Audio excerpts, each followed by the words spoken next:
Hey, I'm Ryan Reynolds. Recently, I asked Mint Mobile's legal team if big wireless companies are allowed to raise prices due to inflation. They said yes. And then when I asked if raising prices technically violates those onerous two-year contracts, they said, "What the f*** are you talking about, you insane Hollywood ass?"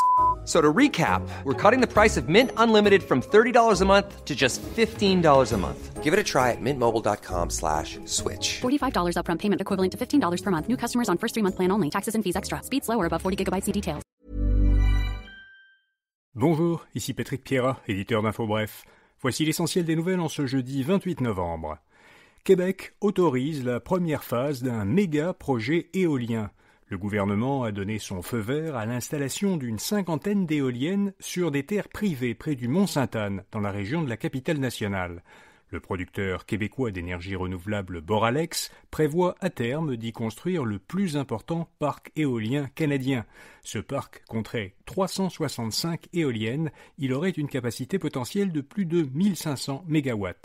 Les premiers travaux d'aménagement devraient commencer le mois prochain. Il y a une opposition cependant au projet. Plusieurs riverains avaient dénoncé l'impact visuel qu'auraient de grandes éoliennes sur le parc du Mont-Sainte-Anne. Le gouvernement Legault ne recrutera pas à l'étranger pendant environ 1 an. Le ministère de l'Immigration a dit à Radio-Canada que le gouvernement allait suspendre jusqu'à l'été prochain ses missions de recrutement à l'étranger et qu'aucune mission n'aurait vraisemblablement lieu avant l'automne 2025. Les dernières Journées Québec auront lieu à Paris cette fin de semaine. Alors les Journées Québec, c'est une activité de recrutement qui propose des emplois au Québec dans 12 secteurs d'activité, dont l'aéronautique, la construction, l'éducation et la santé.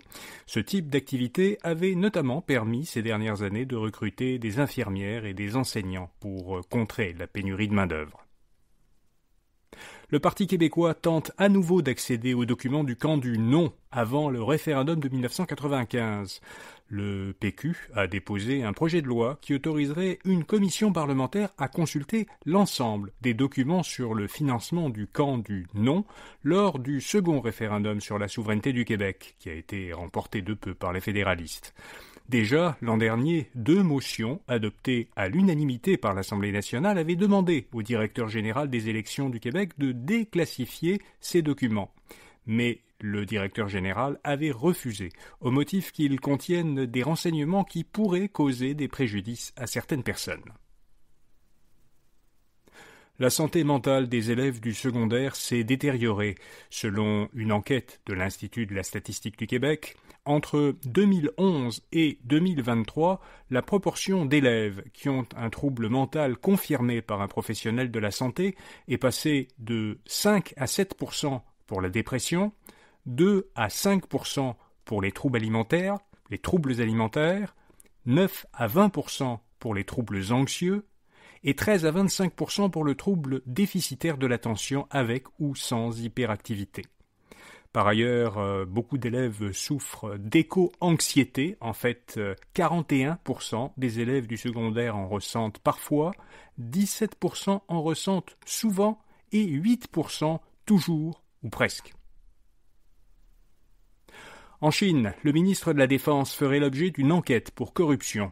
Selon le Financial Times, le gouvernement chinois aurait lancé une enquête contre son actuel ministre de la Défense, qui était en poste depuis décembre dernier. Les 2 précédents ministres chinois de la Défense avaient eux aussi été visés par une enquête pour corruption, avant d'être destitués puis exclus du Parti communiste chinois.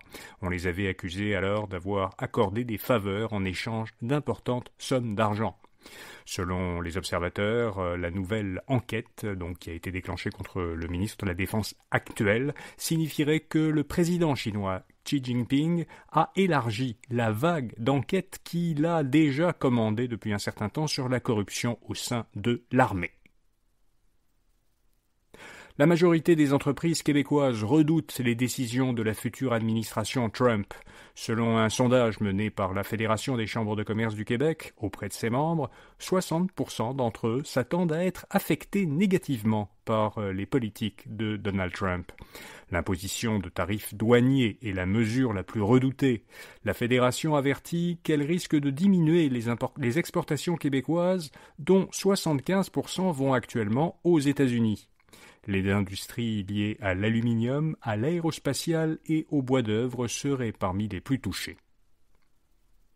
Les risques commerciaux renforcent les chances que les taux d'intérêt continuent de baisser au Canada. Des économistes de la Banque TD estiment que, en raison des risques que la future administration Trump représente pour l'économie canadienne, donc des risques dont on vient de parler, il est peu probable que la Banque du Canada arrête à court terme son cycle de réduction du taux directeur. Ces économistes supposent que le chèque de 250 $ que le gouvernement fédéral souhaitait verser à la plupart des ménages est une mesure préventive qui limiterait les risques pour l'économie. L'attrait des véhicules électriques semble s'essouffler.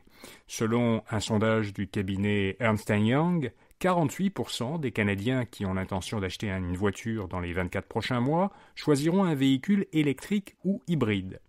Après plusieurs années consécutives de hausse, la proportion est en légère baisse parce qu'elle était de 50% l'an dernier.